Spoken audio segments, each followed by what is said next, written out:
Okay, so we're getting into the concept of transformations, and in order to do the transformations with ease, it is a good idea to graphs.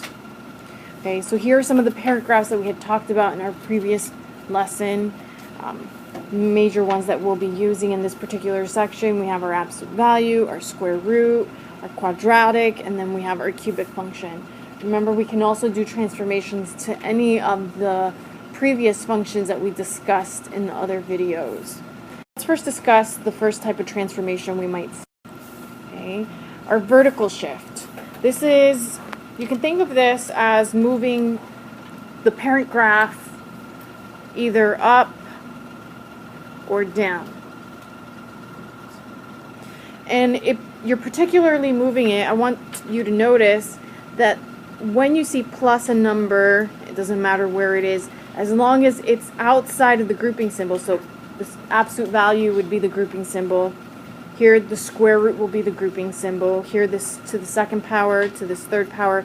Notice that all of these are outside of that grouping symbol. When that happens, that means it's a vertical shift. If it's positive, you're moving it up.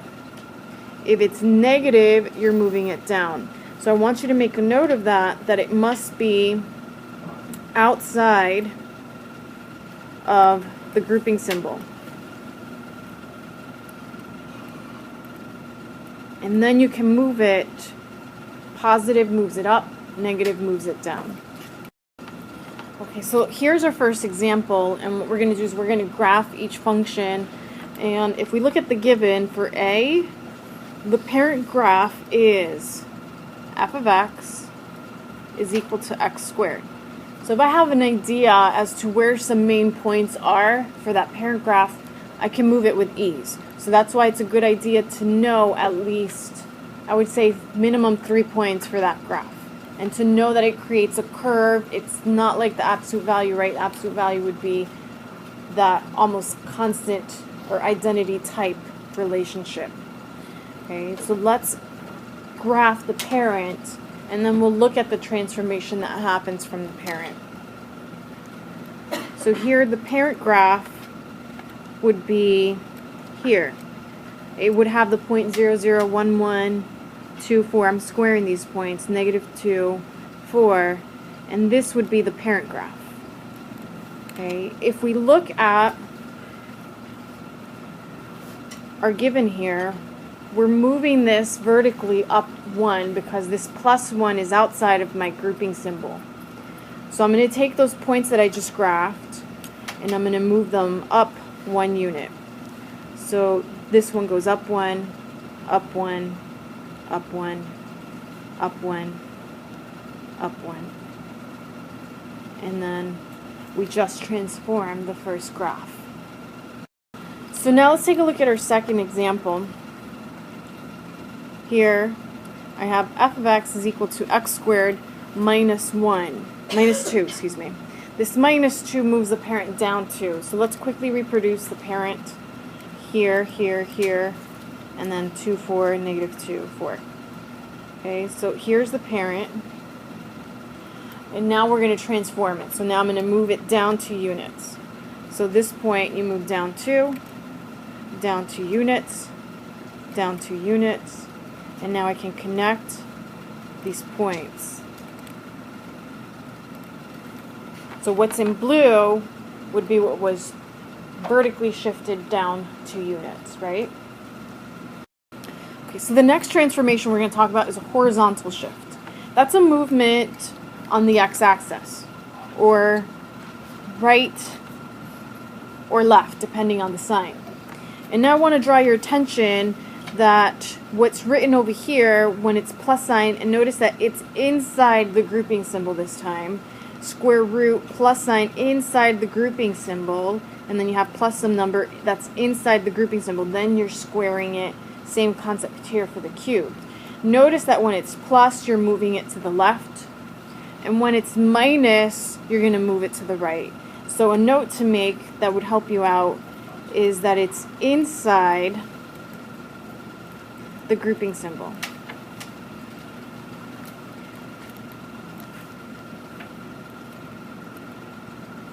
And something else I want to point out is, why are these signs opposite, right? Plus moves it to the left, and then a negative, a minus, moves it to the right. Well, let's take a look at what happens. Let's say I have f of x is equal to, let's do x plus 2 quantity squared. Okay, remember the parent starts here at 0, 0, 1, 1, negative 1, negative 1, and then it goes up like this. When we're shifting it to the left 2 units, because that's what this would be, a horizontal shift left 2, when you shift it left 2 units, negative 2 is what's going to make this 0. And that's why it's in the opposite direction. So negative 2 to the left now makes the new x-intercept, and that's why it's left 2.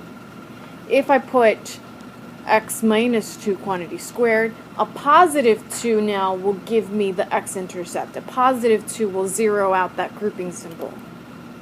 So think about it, here is 2. Now that point 2, 0 makes that an x-intercept. So that's why you're going in the opposite direction.